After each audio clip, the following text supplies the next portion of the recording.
Gotta show you something.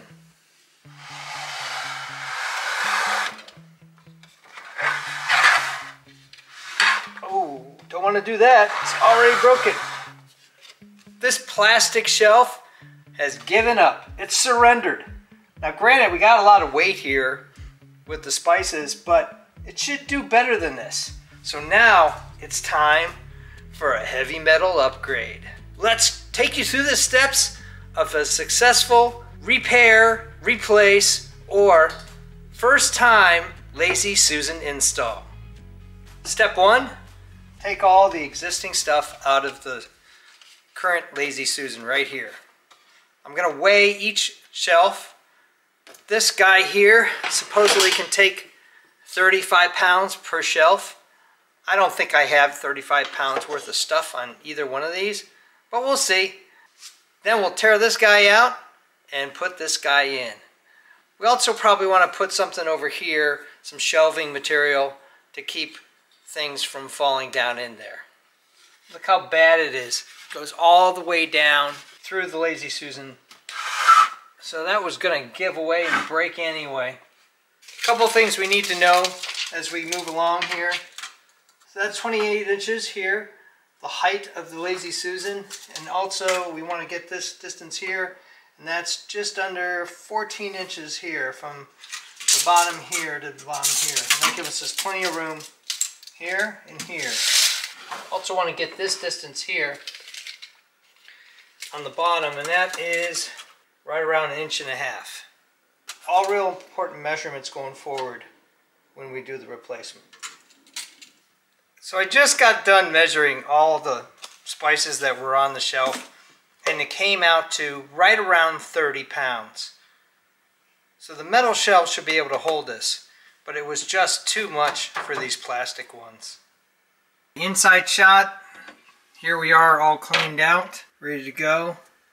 Gonna have to take this off, this off. The advantage I have here as opposed to a new installation is I already know where the center of this guy is. And I'm just going to go in there and take those screws out and pop this off. And we'll have to go underneath here and take this guy off. Got the other unit out. Here's the holes for the top, holes for the bottom. And it's always important to do a fit check to make sure you got the right Lazy Susan before you go much further. Because you'd hate to take all that out, start putting it in, and then realize you can't. I wanted to show you both systems, the plastic version and the metal version, to give you a sense of things. This is something I wish I would have known before I bought this. This came with the house. It's 15 years old. This is brand new. Believe it or not, the prices are pretty close, within $10. This is a little more expensive than this one.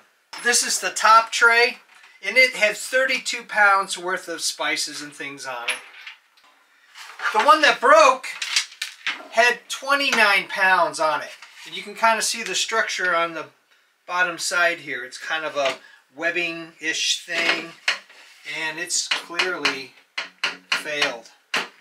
It started up here in this corner and then just kind of migrated out, and then over a period of time it got really bad. So it had to be replaced.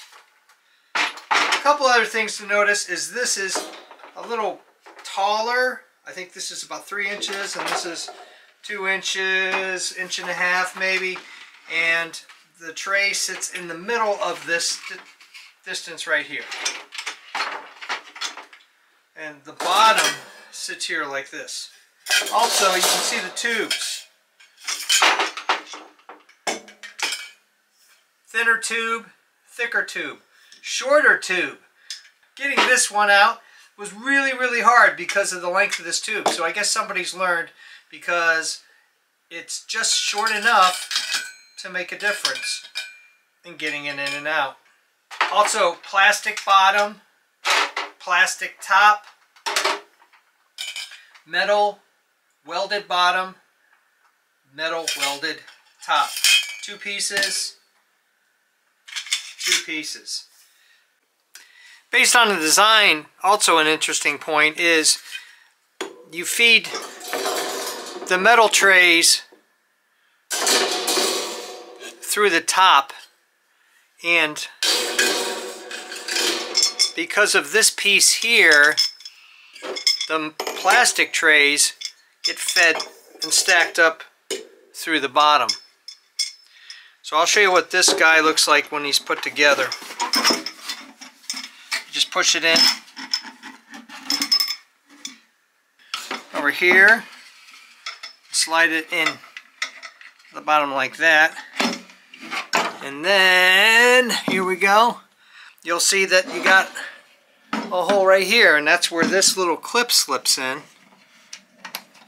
and that's what holds it in place up and down, and then it just spins around like that. I'm less impressed with this design here with the clip than this design. It's a lot beefier. So the rest of the video I'm going to actually focus on the installation of the wire version, because that's new for me.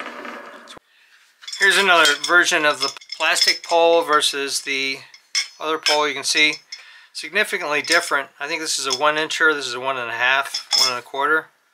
And structurally that makes a lot of difference. And then here's the welding here, spot welded, and that's pretty strong. And then you got multiple options on where to screw it down. So when I got this and I saw the parts list, I thought some of the parts were missing, like that piece and that piece and that piece. And then you see the explosion, you're like, hey, they've already put arguably the most complicated pieces together. Here's the back side of it, a different point of view. So that saves you a lot of time, and it makes sure that structurally this is the best it possibly could be. So then you're left with the pole, this piece, 2 of these, small bag of screws and nuts, and then the instructions. And then so you can see that the instructions actually start out putting this piece together and spending a good deal of time about that, and it's already together. Then it goes through and says, you know, you mount this, and I'll show you how to do that. But it doesn't show how you put it into the Lazy Susan itself. About centering or any of that stuff is the most important thing. It says hold the assembly group wire picture 2, showing a fixing of the picture. It would be nice to know if, hey, do you put the pole in first, then slide these guys in? We'll see how much fun that is downrange on the video. Another thing I wanted to share with you is, unlike this guy, stuff falling all over the place, unlike this guy that actually has a flat surface and nothing's going to go through, this guy has a grillish kind of surface, so small bottles and stuff like that, we'll get some for you, I'll show you what I mean. Due to this being a nice flat surface, oddly shaped bottles or thin bottles or containers sit nice and flush. On this guy, you got this going on. So I guess you could put it that way, but you know, the factor is if you move it or it moves itself, that's always a possibility. So I remedied that using some shelf liner. Now you can put these guys in here, and you've got all the advantages of this guy, but what I would think some beefier structure. This is a little bit of trial and error because you've got 18 inches of this material. So let's show you how you can make one of these. So what you'll need for this is the shelving material, and it's got bumps on it, and there's a bumpy side and a smoother side, totally up to you which side you want to do, but for some reason it's rolled up on me this way, so I'm going to actually have it down on this side. And I'm using a dry eraser. Why a dry eraser? Because you can wipe it off as opposed to a permanent marker or even a pencil or a pen. And once you have one, all you have to do is trace that out and you get two. The shelving only goes 18 inches, so you're going to have to do a little piecing. You could do it this way and just have this all solid and then just put the piece in here like that. Totally up to you. Although you probably get a little more wasted material if you try to put it here versus starter down here. What I did to make the first one is I just took this guy and put him down here like this, lined him up to the edge of the material. And the reason why I have the black paper down is because I don't want, even though it's dry erase, I don't want to mark my table or my cutting board, my project board. So you just lay it out flat like this. I drew on the outside with the sharp end here and did this. Right? But then there's an iterative process to try to get to the inside. So you could also, if you had a thinner marker, let's see if you can do that. Maybe you can do it this way. You could actually go on the inside, make sure you got the sharp point here, and just kind of go around on the inside and cut that way. Maybe I'll try it that way this time and see if it's easier.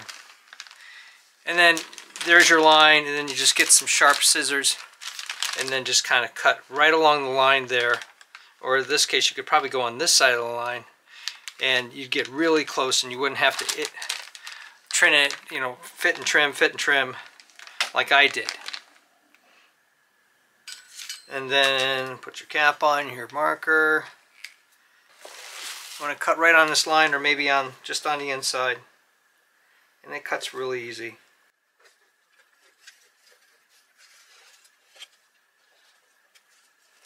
So I'll finish this off and then I'll show you the fit check. Several options on tape to keep that in place. You can use double-sided tape. I'll post this below. You can use a nice sticky, super sticky clear tape.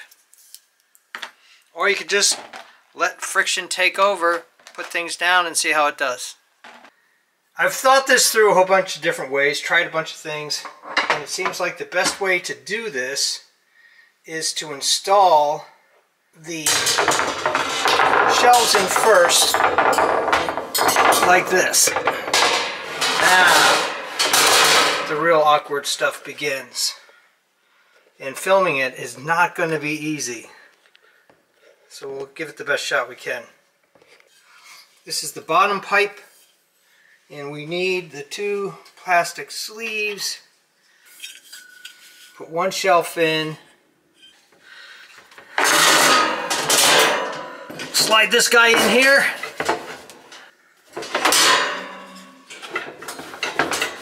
Bring it down. Now you're going to have to play a little bit with this because you got to drill this piece in too.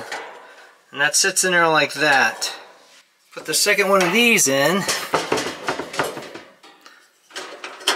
Like that. Put the second shelf on like that. Now we're gonna shift this up a little bit and you're gonna see this piece here slides in like this. Put all that in and you might be able to see that I'm trying to pick up at least one of the holes as a starting point because I know that's the center. Actually, that was a smaller hole. So I think what I'm going to do is drill a hole and then hand screw in the screw. So the drill and screw approach really works well.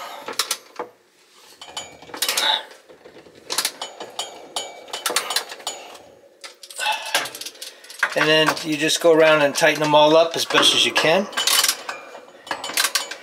And that's pretty darn solid. Now,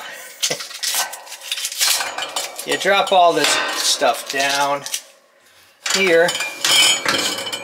We'll do the drill and screw approach, same thing up here, and lock that in with the 4 screws. Got that all drilled and screwed in place. If you don't want to go through the top of your cabinet there. So that's rock solid. That is so much more solid than the previous version. Now we just have to put these at whatever height we desire. There we go.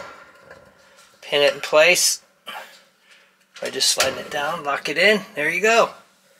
Not bad. Okay, you slide the sleeve down and that locks in the top pole and the bottom pole. Tighten this up here and that keeps the shelf from going up and down. Not that it will go up and down once you put the weight on it. This is pinned in place. And there you go. So much better than the plastic shells. These things should last decades. I'll post below a link where you can get this metal shelf set and the plastic one in case you're interested. And tools like this, which really help when you're trying to get in there and tighten screws up and things like that. Thumbs up and comments always appreciated. Thanks for watching. If you're interested in home repairs, making and breaking things, designs of all kinds, I even do costumes, cosplay, and props. Check out my channel and please subscribe, because you never know what you're gonna see.